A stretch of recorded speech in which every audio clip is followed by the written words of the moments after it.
curtain of night fell over the palatial chambers, a moment meant for respite. Yet history suggests that even oblivion was subject to imperial decree. It was not a time for quiet slumber. It was, in fact, another performance of power. Picture the average emperor's bedroom, and you are looking at less a sanctuary for rest and more a highly decorated holding cell designed to reinforce divine authority. Every visible luxury, the imported silk sheets, the carved cedar furniture, the sheer weight of velvet drapes, served a purpose far grander than mere comfort. They were status symbols, meticulously arranged testaments to wealth and unchallenged rule. We often romanticize royalty, conjuring images of peaceful repose upon cloud-like pillows. But the truth was far more suffocatingly intricate. The ruler, even in his state of deepest rest, remained the central pivot around which the entire court spun. His sleep was never private. It was an event, a continuous act of guarded vulnerability. This required the very immediate and overwhelming control of sensory input. Consider, for instance, the mandatory atmosphere management within these chambers. The constant presence of incense burners, burning exotic woods or resinous gums, was not merely decorative. It served as an olfactory smokescreen, masking everything from the stale scent of expensive oils to the faint but unmistakable musk of anxiety and political maneuvering. If one wanted discretion in a court where every whisper mattered, you had to eliminate all detectable odors, including the human ones.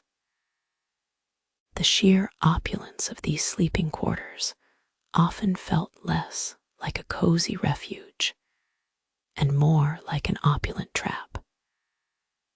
The bedding itself was engineered for display as much as for sleep, layers upon layers of embroidered linens, sometimes incorporating materials so rare they bordered on magical gold thread woven into nightgowns, cushions stuffed with peacock feathers sourced from distant lands. These arrangements were designed to convey stability and unimaginable bounty. To look at the bed was to understand the empire's reach. It spoke of trade routes that crossed continents and armies that had subdued disparate peoples. Yet this overwhelming display came at a cost. Genuine rest became nearly impossible. The atmosphere was too rich, the scrutiny too palpable. The weight of expectation, physically manifested by the very furniture, pressed down upon those who occupied these thrones. Sleep itself was therefore transformed from a biological necessity into a political inconvenience. One could not simply be tired. One had to be presented as perpetually refreshed and divinely endowed with vigor. And how did you maintain that illusion when the paranoia of court life was setting in? The solution, ironically, often involved rituals meant to purify or sedate, rituals that blurred the lines between actual self-care and mandatory public compliance. This early stage of royal insomnia was therefore not about a lack of comfortable sheets. It was about an excess of cultural expectation. It required preemptive countermeasures against both physical discomfort and political suspicion. The air had to be perfect, scented with authority and wealth. The bed had to look magnificent enough to withstand the gaze of ambitious courtiers passing by at any hour. The act of retiring for the night became a highly formalized choreography, performed under the unblinking watch of eunuchs, guards, and calculating advisors. The curtain drew shut, but the surveillance did not. This initial setting established the central paradox that the greatest power simultaneously demanded the most profound, yet most monitored, vulnerability. It set the stage for a life where slumber itself was merely another stage to be played perfectly, awaiting the next act of political drama or forced physical ritual. To truly understand the exhaustion of empire, one must first explore how the body attempted to find respite within the overwhelming machinery of a palace. For emperors and kings, sleep was not a biological necessity. It was a geopolitical transaction. It was an interval that had to be managed, contained, and often subtly monitored. The natural inclination might suggest a simple, quiet slumber, perhaps in darkened rooms, far from the political fray, but ancient royalty understood better than any common citizen. True solitude was unimaginable. Every act of relaxation was inherently visible. Every restorative ritual potentially misread by an ambitious vizier or a calculating court noble. This necessity brought us to the ritual bath. In the sprawling thermal complexes of Rome, the baths were far more than places of ablution. They were communal centers of display, networking, and prophylactic purification. For the ruling class, preparing for sleep often involved mandated immersions that went far beyond mere hygiene. These soaks were pharmacological performances designed to calm nerves, purge perceived impurities, and most importantly, demonstrate compliance with established royal customs. The idea was medicinal bath rituals, a process of cooling and cleansing meant to prepare the mind for the long hours ahead, or perhaps, more cynically, to wash away any incriminating traces of illicit activity from the preceding day.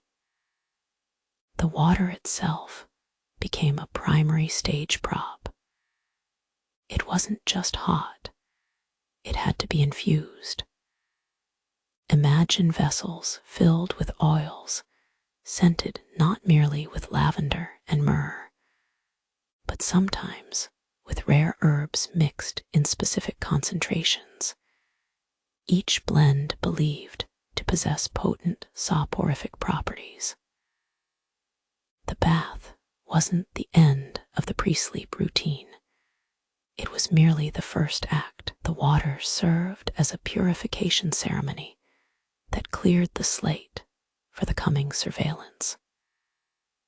As you submerged into these fragrant depths, enveloped by steam and the murmurs of status-conscious patrons, one was simultaneously purifying their body and reaffirming their station within the social hierarchy. These remedies often blended genuine therapeutic care with overt political theater. Consider the specific use of herbs like mandrake root or poppy sap substances genuinely known for their sedative effects. While some emperors may have sought real rest from overwork, it is equally probable that these mandatory soaks served a different purpose entirely, dulling the senses enough to prevent unauthorized conversations, or perhaps ensuring a certain lethargy at waking that kept them manageable in the early hours of state council. The bathhouse environment itself was designed for maximal visibility. Even when attempting deep relaxation, you were observed. You shed layers of costly linen and jeweled garments, but even your slow movements through the scented steam were noted. The entire ritual became a choreographed performance of indolence, a demonstration that the ruler possessed not only boundless power during the day, but also the controlled dignity necessary to descend into repose. When we look at later periods, such as medieval court life, this tendency toward mandated preparation deepens and evolves from a bath ritual into something far more internalized. The purpose of relaxation becomes tied less to physical cleanliness and more to symbolic control.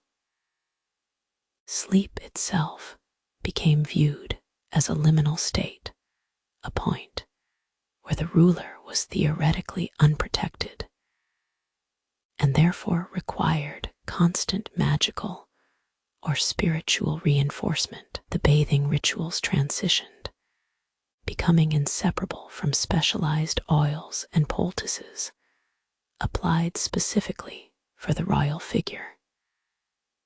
These were not generalized spa treatments. They were proprietary cures developed by court apothecaries who operated at the intersection of pharmacy, ritual magic, and political necessity. Each scent had a secret language. One oil might promise intellectual clarity upon waking, while another, more potent mixture was guaranteed to ward off nocturnal whispers, the kind of whispers that could prove deadly when you were in an otherwise vulnerable state. It suggests a profound cultural understanding that the sheer weight of ruling was poison enough. The system had to manufacture antidotes for its own opulence and anxiety. If the daylight hours demanded aggressive displays of power, military triumphs, legal decrees, public orations, the night required equally rigorous methods of submission not necessarily to an enemy, but to the rigid expectations of state existence. These mandated soaks were therefore deeply performative acts of self-governance. They reassured everyone present, from the serving servants handling the fragrant oils to the senators watching from passing arches, that even when the great emperor rested, he was still under sophisticated management. His body was a state asset, his sleep cycle an operational necessity. The bath became the final conduit of the day's anxiety, washed away and replaced with manufactured calm. The residue of political struggle, the grit of expectation, had to be scrubbed clean, layer by scented layer, making way for the deep, suspicious, quiet required before the next performance began. When dawn broke over the imperial city, we thought the battle was won when the last guest departed, and the scented incense finally dwindled. We assumed that silence meant safety. But for the ruler of an ancient empire, sleep never truly meant absence. The bed itself became a stage, and rest, inevitably, became another act in the grand performance of power. It ceased being merely furniture. It transformed into the most intensely monitored piece of state property. The physical cot or mattress upon which the emperor rested was nothing if not a point of immense vulnerability. Everything about it, from the woven linen to the very architecture surrounding it, was scrutinized and weaponized. The bed became, quite literally, the central nexus of surveillance. To merely sleep was to risk exposure, betrayal, or silent assassination.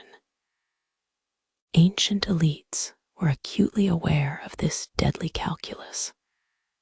Therefore, every element incorporated into the royal sleeping arrangement had a purpose that extended far beyond comfort or aesthetics.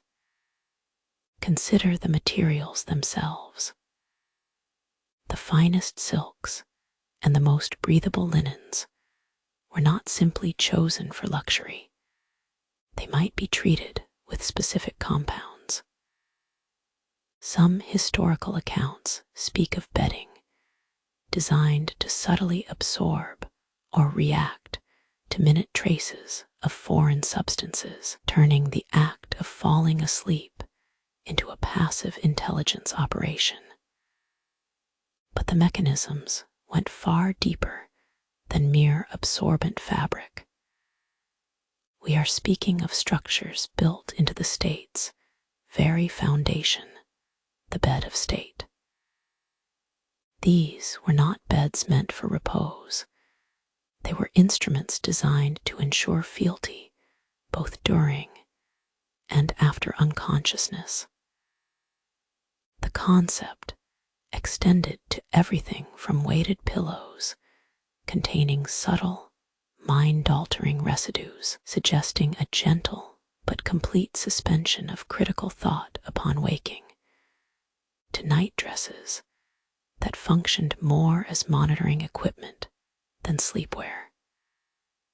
The guards assigned duty near these beds were not simply muscle. They were eyes trained in minute detail. They watched the breathing patterns for signs of distress or poison, monitored the subtle shifts in weight on the mattress that signaled a secret visitor or an unwelcome movement, and maintained a constant, unsettling proximity. Sleep was thus shared property, perpetually under review. The true complexity lay not just in physical entrapment, but in strategic arrangement. The layout of the royal chamber reflected power dynamics even when the occupant was unaware. A king might sleep facing a particular exit, or perhaps oriented to catch the morning's first ray of light coming from a specific direction, a symbolic declaration that his rule encompassed every corner of the day and the empire itself. These were calculated geometric arrangements, ensuring that even in deepest slumber, the ruler remained symbolically tethered to their seat of command. Sometimes, this surveillance was overtly deadly. The records are grim when discussing royal bedding, poisoned by enemies or rivals. It wasn't always a single, obvious cup of poison. More often, it was integrated into the sleep environment itself. A slow-acting toxin embedded in the stuffing of the pillows, reacting only to the unique sweat composition of a specific ruler. a specialized herbal treatment woven into the bed frame that caused persistent, disorienting hallucinations just at the point of waking.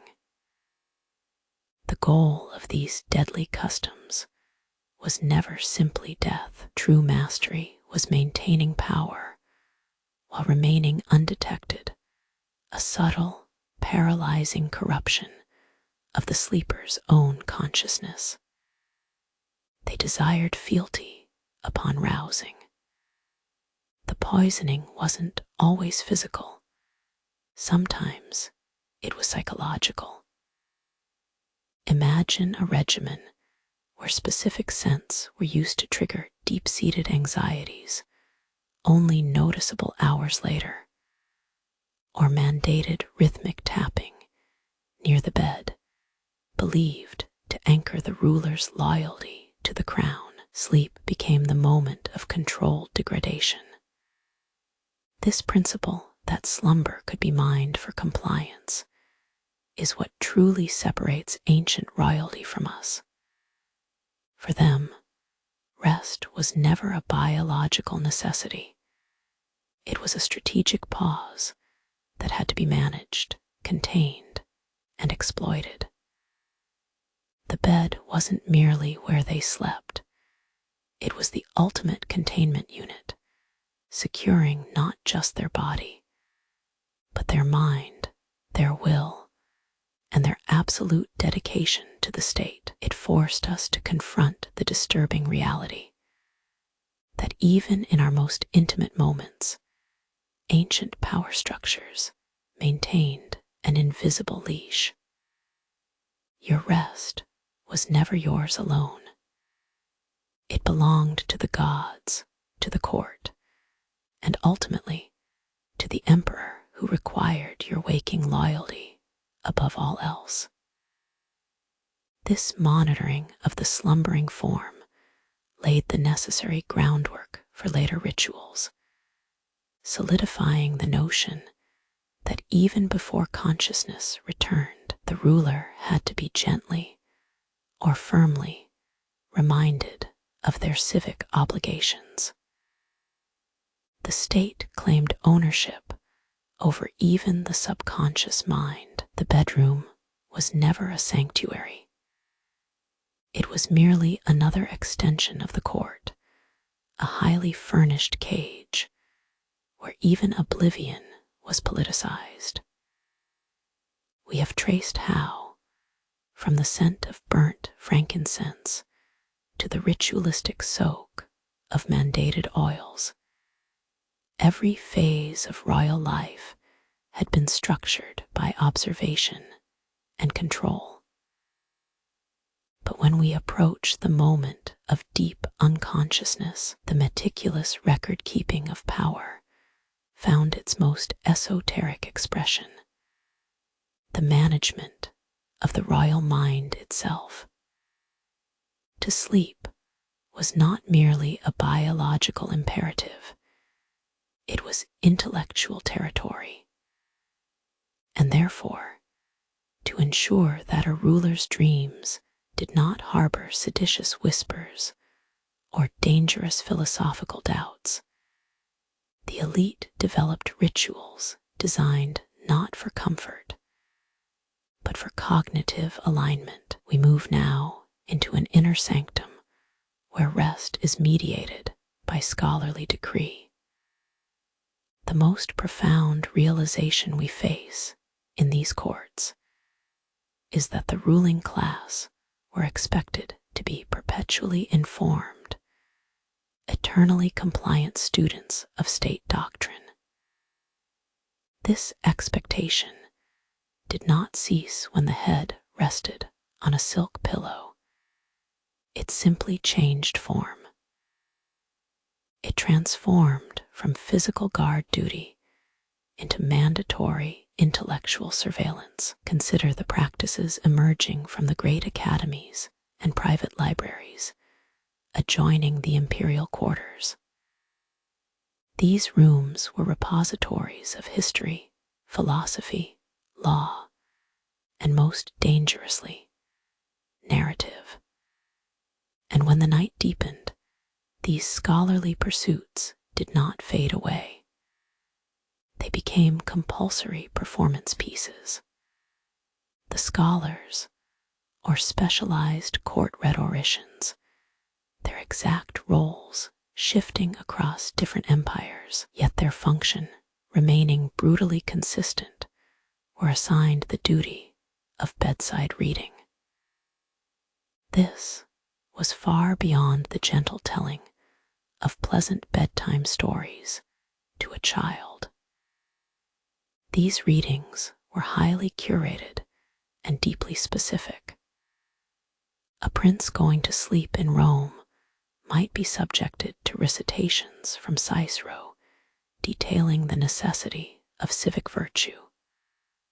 A monarch in Byzantium might hear exhaustive summaries of established patristic theology, emphasizing imperial divine mandate, or an Eastern potentate might listen to genealogies reinforcing the legitimacy of his lineage through mythologized bloodlines.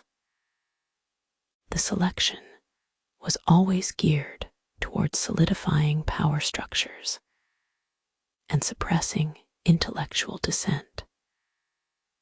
The bedtime reading served as a powerful, gentle form of ideological inoculation. By mandating exposure to specific historical narratives just before unconsciousness claimed them, these rituals ensured that the ruling elite absorbed the official state viewpoint, while their minds were in a highly receptive, half-drowsy state. It was a sophisticated psychological control mechanism, far more subtle and harder to resist than a physical guard stationed at the door. Think of it as cognitive reinforcement performed by rote recitation. The scholar would not merely read, they would perform authority. Their cadence, their measured pronouncements were designed to lull the listener into a state of deep receptivity, making them passive recipients rather than critical thinkers. Any mention of alternative histories or challenging philosophical schools, anything that might sow seeds of independence in the ruler's wakeful mind, was systematically excised from the script. The very act required active participation and sustained attention, forcing the prince or princess to engage with weighty concepts just before abandoning consciousness. The goal was threefold. First, emotional seduction through tradition. Second, intellectual exhaustion through sheer volume of mandated doctrine. And third, ensuring that every stray thought upon waking would be filtered through the official lens, presented in whispers, until dawn. This system effectively turned sleep into a state-controlled curriculum. To fall asleep while questioning the foundational premise of the empire was considered a failure of fealty itself. The royal mind, even when inert, was expected to remain perpetually engaged with its destiny as mandated by the court establishment. The scholarly performance thus served a genuinely unsettling function. It wasn't about preparing the ruler for rest. It was about preparing the ruler for continued rule. It ensured that upon waking, regardless of what disturbing political whispers might have haunted their dreams, the first ideas to coalesce in their sophisticated mind would be those delivered and underlined by the court scholar who had read them just hours before.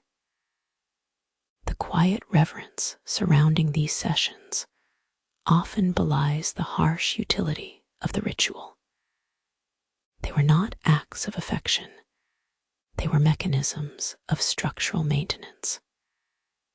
The dynasty was dependent on the perpetual, unquestioning intellectual assent of its heirs, and bedtime readings provided a reliable, soothing mechanism for ensuring that consent, even in a chemically altered state induced by weariness and incense, remained entirely loyal.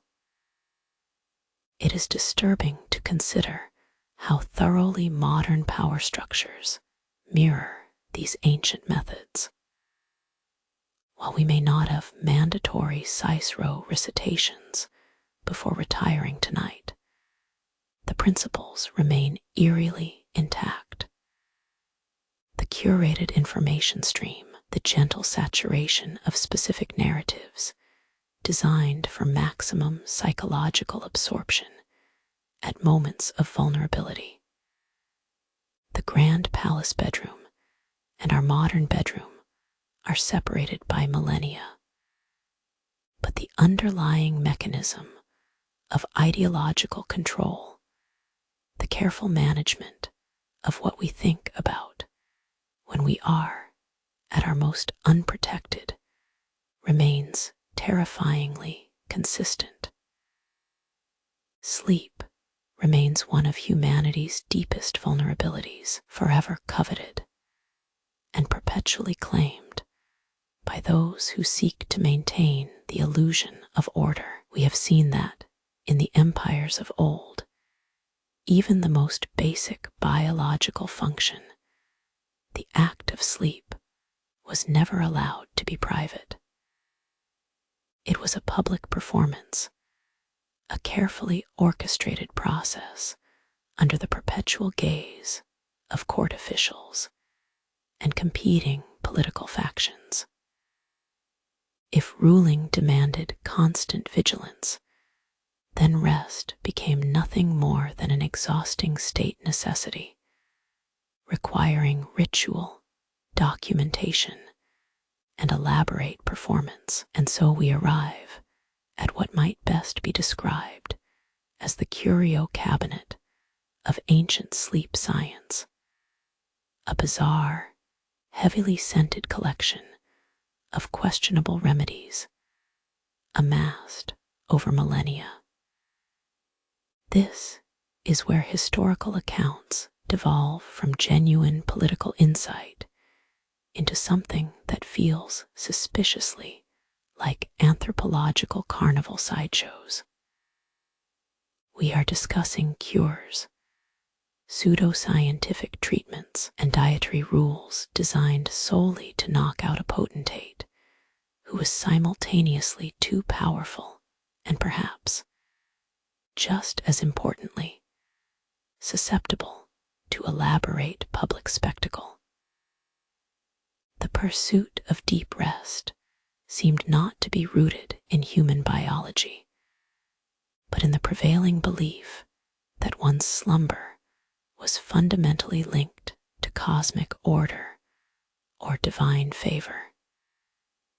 The ancient cure for insomnia, therefore, was never merely a sedative. It was always an expensive piece of political theater. If you couldn't sleep through the whispers of betrayal, you were simply not adhering to the proper state doctrine regarding restorative health. Consider the exotic elements thrown into these supposedly curative regimes. We find reports detailing weighted feather pillows filled not with goose down, but sometimes with exotic dirt or mineral-rich earth meant to ground the sleeper and synchronize their unconscious mind with the perceived rhythms of the natural world. These were not mere cushions. They were geological statements proclaiming the monarch's connection or manufactured fealty to the very soil upon which his throne rested. There is talk of specialized sleeping draughts derived from parts of dubious fauna. We encounter instructions suggesting mandatory consumption of certain rare animal oils, or even specific components of deep-sea creatures, believed to calm the nervous system by mirroring cosmic tides. The goal was not just sedation. It was a perceived realignment with fundamental biological forces, the idea that your sleep pattern could be regulated through ingestion of what appeared entirely random and frankly unsettling bits of wildlife. And let us not forget the pillows themselves, which often transcended mere comfort items to become active components in the nightly ritual. Certain cultures demanded specific plant arrangements within pillowcases, requiring the sleeper to inhale particular combinations of highly aromatic herbs at precise intervals throughout the night.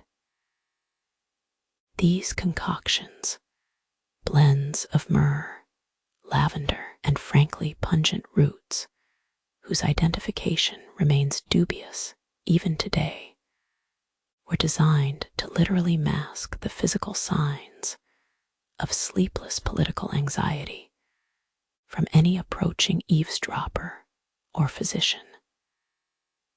The pseudo-science surrounding royal rest was fascinatingly dismissive of true medical understanding. Sleep disorders were not viewed as neurological issues. They were perceived instead as moral failings, divine punishments, or disruptions in a ruler's personal spiritual geometry. The remedies administered were correspondingly holistic and utterly bewildering. A restless prince might require not only an oil bath, but also a recitation of specific geometric formulae while consuming bitter gallnuts. The sheer opulence of these nightly treatments suggests that the ability to sleep peacefully was itself regarded as a luxury commodity, a privilege reserved for those who could afford the most obscure and expensive magical cure. It reinforced a profound belief that true power meant mastering the very processes of biological breakdown and renewal. We see practices designed to control the depth of slumber. Some accounts describe mandated state dreams, where the ruler was ritually induced into a semi-conscious state, monitored by specialized augurs or shamans who could interpret symbolic imagery from the deep sleep itself. The purpose was not rest, but divination. The night's labor served to extract political prophecy. The prince's unconscious mind became nothing more than a sophisticated oracle, whose pronouncements were carefully filtered and interpreted for maximum benefit to the ruling class. Furthermore, there was an overwhelming obsession with elemental balance during sleep to ensure the ruler awoke strong and properly aligned. Specialized warming rituals might involve prolonged exposure to heat sources, sometimes scented steam chambers, heated by wood of specific ceremonial significance. The goal seemed to be preparing not just the body for rest, but ritually purifying the very vessel that housed divine authority. These Curio cures paint a picture of an era where the line between genuine medical knowledge, religious ritual, and pure political propaganda was so thoroughly erased that it became impossible to distinguish between them. The best cure for insomnia wasn't quiet. It was complex, expensive, exotic, and critically mandatory. It leaves us with a disconcerting realization. Every purported remedy, be it the specialized bedding woven from magically treated silkworms, or the deep soak in gall bladder oils, serves one central purpose: to maintain not the ruler's health, but the stability of the regime. The bodies slept, yes, but more critically, the state was assured that they would wake up obedient.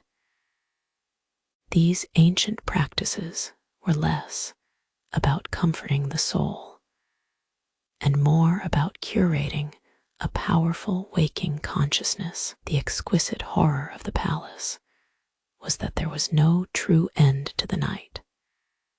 To sleep was not a release. It was merely an intermission between performances. Every breath, every twitch, even the rhythm of a troubled heart within those sacred sheets, fell under the omnipresent scrutiny of the state. The deepest rest, therefore, was always mediated, controlled, and ritualized. We have chronicled how power colonized the bedroom, from mandatory sense masking deceit to engineered linen systems ensuring fealty in unconsciousness, to the intellectual indoctrination delivered by whispered scrolls just before slumber. Yet, the greatest triumph of this royal surveillance apparatus was not simply keeping the rulers contained. It was controlling their return to consciousness. For if you could master the process of falling asleep, a civilization believed, and often successfully managed, that they could also dictate the moment and manner of waking. To be allowed to wake naturally was unthinkable. A ruler who woke unprompted might wake with ideas that deviated from the approved narrative, or perhaps worse, simply retain too much independent thought.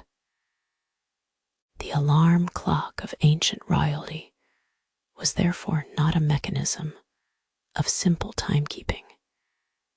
It was a complex piece of psychological and political machinery designed to perform a perfect re-entry into the state. Consider the sheer orchestration required merely for morning light to greet an emperor. It demanded precision that bordered on the theatrical. When a ruler finally succumbed to deep rest, they were effectively placed in suspended animation until the court deemed it appropriate for their official revival. This was not mere waiting. It was a highly structured process of careful reanimation. The first alarm was rarely simply auditory, while some records speak of elaborate gongs or singing slaves, a noisy affront to the quiet desperation of sleep. The most effective alarms were sensory, carefully calibrated systems designed to guide the ruler's mind back into the approved political reality rather than a natural awakening state. Imagine the sequence: a gradual shift in temperature, perhaps combined with the introduction of intensely bright but strategically diffused dawn light. This was not the wild burst of nature. It was a carefully controlled luminosity meant to simulate divine, or at least pre-approved cosmic timing. The royal chamber itself had to participate in the alarm process, changing its atmospheric pressure and even its scent profile, as if resetting the ruler's internal clock, and by extension, their political mind. And then came the ceremony of physical rousing. A mere nudge from a servant would not suffice. It risked appearing arbitrary or haphazard. The awakening had to be a performance in itself, structured around ancient religious and military rites. This might involve highly specific attendants, performing prescribed movements, lifting heavy curtains in sequence, offering precisely timed prayers, or even administering cold cloths of mandated herbs to the forehead. The physical prodding was always layered with symbolic reassurance. The attendant did not merely shake the ruler, they performed a small ritual affirming the stability of the regime and the continuity of the mandate. The subtle narrative whispered over the commotion, while ostensibly focused on the time or the required prayers, was actually priming the royal mind for its day's responsibilities: fealty, duty, and unquestioning adherence to the established order. This systematic control extended even to the disposal of sleep residue. Upon waking, the ruler was subjected to a decontamination process, not just physical, but ideological. Specific cleansing baths, or immediate, mandatory consumption of bitter tonics, were often required. These rituals served two purposes. First, to cleanse any residual effects of deep slumber, which might bring distracting memories or rogue thoughts. And second, to chemically and metaphorically purify the body for re-engagement with state matters. The entire cycle formed a suffocating feedback loop. The king would surrender himself to controlled rest, only to be extracted by an even more elaborate system designed not merely to wake him, but to certify that he was ready to rule. Sleep was thus redefined.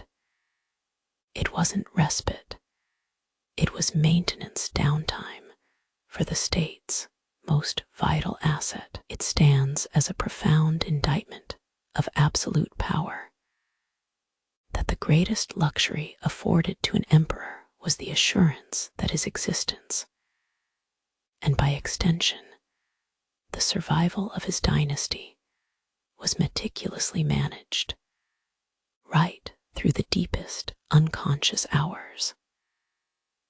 The very cycle of rest and awakening confirmed that the ruler never truly belonged to themselves. They were always, from falling asleep to finally opening their eyes to the unforgiving dawn, property of the throne. We have traced the intricate mechanisms of sleep in antiquity, moving from the medicated steam baths to the heavily controlled bedding arrangements, witnessing how every drowsy hour was logged and catalogued by the state. What we have observed is not a culture that valued rest, but one that viewed the ruler's subconscious simply as another highly valuable resource, a piece of volatile political infrastructure requiring constant maintenance. The inherent paradox of supreme power, it seems, is that its very necessity renders true privacy impossible. The pursuit of deep slumber became, inevitably, an act of statecraft. Sleep stopped being a biological function and morphed into a choreographed performance required for the continued stability of the regime. Consider the sheer magnitude of this constant vigilance. Even when the greatest emperor lay unconscious, surrounded by silks and exotic incense, he was never truly detached from the machinery of the palace. Every nap was a scheduled downtime, every dream potential evidence. This elevates the experience of sleep to an almost metaphysical burden. To be powerful meant that your rest was viewed not as personal recuperation, but as a strategic intermission in the endless drama of governance. The ruler became perpetually accountable to his gods, to his people, and most urgently, to the paranoid whims of his immediate court. Sleep became the sleeper's greatest vulnerability. It forced rulers into an impossible dichotomy. They needed deep, restorative unconsciousness to function, yet every single element required to achieve that rest was steeped in obligation. The mandated incense, once meant simply to mask odors or soothe the spirit, served the deeper purpose of broadcasting compliance. It signaled to all present, especially those stationed outside the inner curtain, that the ruler was suitably controlled and contained. Even the arrangement of the pillows became a silent testament to institutional power, proclaiming, "Even our rest is organized." The cost, ultimately, was profound psychological depletion. Imagine the sheer weight of constantly performing normalcy, of making even biological necessity a public spectacle. It must have been utterly exhausting, a kind of permanent, high-stakes emotional labor that none of the historical records fully captured. The emperors and kings we study were masters of facade. They projected unwavering authority while operating under conditions that demanded perpetual performance anxiety. And this brings us to the central, almost devastating conclusion: the sleeper's paradox. To be absolutely divine in power meant being eternally implicated by it. Divine command, whether actual or merely perceived, demands absolute availability.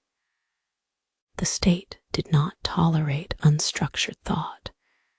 It could not allow its most potent source of authority, its head, to drift into the ambiguous landscape of unmanaged dreaming.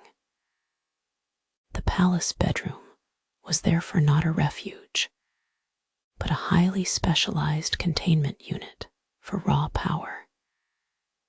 It was where history attempted to reconcile the sacred mystery of the sleeping mind with the brutal demands of political reality. The state needed certainty. It needed allegiance that remained solid even when the subject's critical faculties were offline.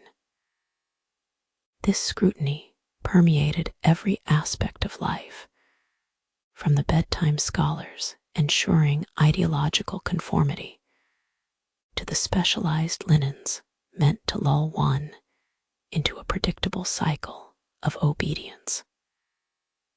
Even their attempts at comfort, the scented baths, the exotic cures, were merely palliative measures, masking the deep systemic stress caused by being continuously governed and observed. We look back through the veil of time at these gilded cages of rest, and we see not mere signs of poor hygiene or strange medicinal practices, but symptoms of a profound societal disease, the unbearable nature of ultimate authority. Power, in its highest form, does not afford sanctuary.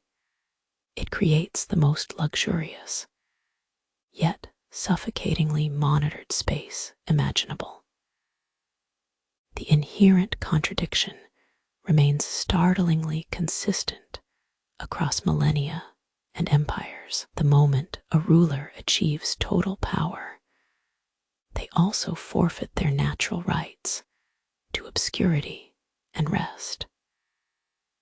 To exist at the apex of human organization is to live in a perpetual state of being documented, analyzed, and controlled, even by oneself.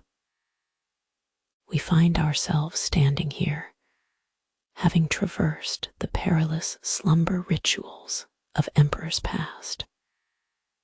We see the pattern laid bare. That power always demands a tax on privacy, a toll taken even from the most vulnerable moments of unconsciousness. The journey ends not with revelation, but with a gentle, unavoidable understanding of this profound weight. The echoes of ancient palace whispers and mandated protocols linger in the modern imagination, reminding us that whether we are divine emperors or merely ordinary citizens living within complex social structures, our lives and our required moments of silence and rest are never truly just for ourselves. Sleep, for the emperors and kings of old, was never a private act. It was an economic commodity, a vital strategic asset to be managed, protected, and ultimately utilized by the state. Every slumbering moment, every dream experienced within those towering walls carried the weight of empire. Having meticulously detailed the surveillance mechanisms, the poison sheets, the mandatory baths, the ideological lessons read at dusk, we reach now the final chamber. The realization that these extraordinary customs were not solely historical curiosities, but deeply persistent reflections of human vulnerability to power and structure itself. The truth is far more intimate than a mere recounting of ancient banalities. It suggests something fundamental about what it means to exist within any structured society, no matter how advanced or technologically comfortable we perceive ourselves to be today. Consider the sheer effort required just to fall asleep in antiquity, a regimented performance designed to keep the sovereign mentally alert even when unconscious. Think of the exotic incense, not merely for fragrance, but because its specific molecular composition could dull certain anxieties or mask whispers that needed to remain unrecorded. Recall the scheduled awakenings, those orchestrated alarms signaling the start of another day of mandated state service. From these rituals, we draw a profoundly unsettling conclusion.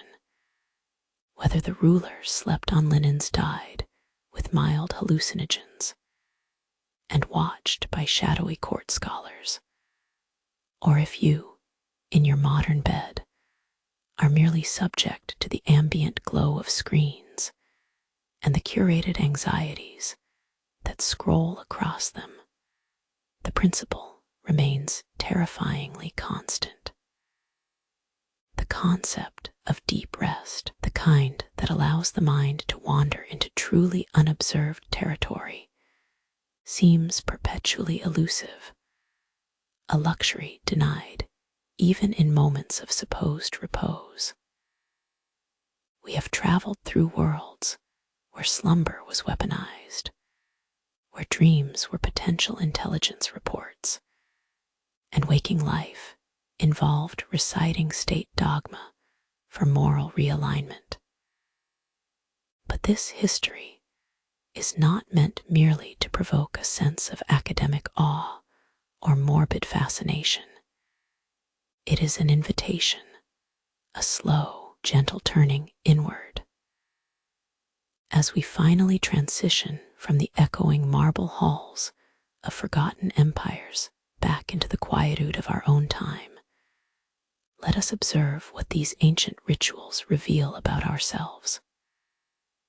The palace cocoon, whether constructed of silk and gold leaf in Alexandria, or soft polyester and charging cables in a 21st century suburban bedroom, functions identically. It is a container meant to maintain optimal conditions for the powerful, or perhaps for those who simply desire undisturbed thought. We assume that when we close our eyes today, we are entirely alone with our consciousness. We believe that our minds roam freely into untainted landscapes of fantasy or genuine forgetfulness. Yet, the echoes of antiquity whisper a caution. Even in the perceived safety and freedom of our modern bedrooms, our sleep may be subject to subtle, pervasive forms of monitoring. This might not involve actual poisoning or mandated readings, but it involves constant ambient pressures, the soft hum of technology, the background data stream that reminds us of debts owed, connections severed, messages waiting unanswered. Our attention is constantly being segmented, anticipating the moment we wake up and must resume our roles within complex social algorithms. The ancients needed rituals to ensure fealty upon waking. We now need digital dopamine drips to maintain our state of alert functionality throughout the day. The weight remains the same. The sheer, exhausting effort of maintaining one's position within a defined structure. So, as this journey through the history of royal insomnia concludes, let us practice a form of historical detachment. Let us observe our modern cocoon, the soft sheets, the dim light, the proximity of devices, with the same critical academic distance that we used when examining the gilded cages of emperors past. Understand that merely resting does not grant freedom. It only temporarily lowers the guard for systems and anxieties far more subtle than a king's appointed scholar or an emperor's deadly curtain arrangement. The knowledge itself becomes the antidote, transforming historical absurdity into modern self-awareness. Consider the profound weight of simply asterisk being asterisk, contained within the expectation of others, a burden as heavy now as it was when one wore enough jewels to blind a crowd. As we drift further away from the emperors and back towards our own quiet bedsides, remember that true privacy is not found in material luxury, or impenetrable walls. It resides only in the moment we choose, even temporarily, to withdraw the performance. This final drifting should be an exercise in anti-performance, a conscious refusal of state monitoring, technological expectation, or historical weight. Let your mind drift free of gilded surveillance and back into the purest, most unguarded slumber that exists outside the purview of power, ritual, and documented history. Sleep, truly sleep, knowing that even in our deepest repose, we remain inheritors of a profoundly powerful, exhausting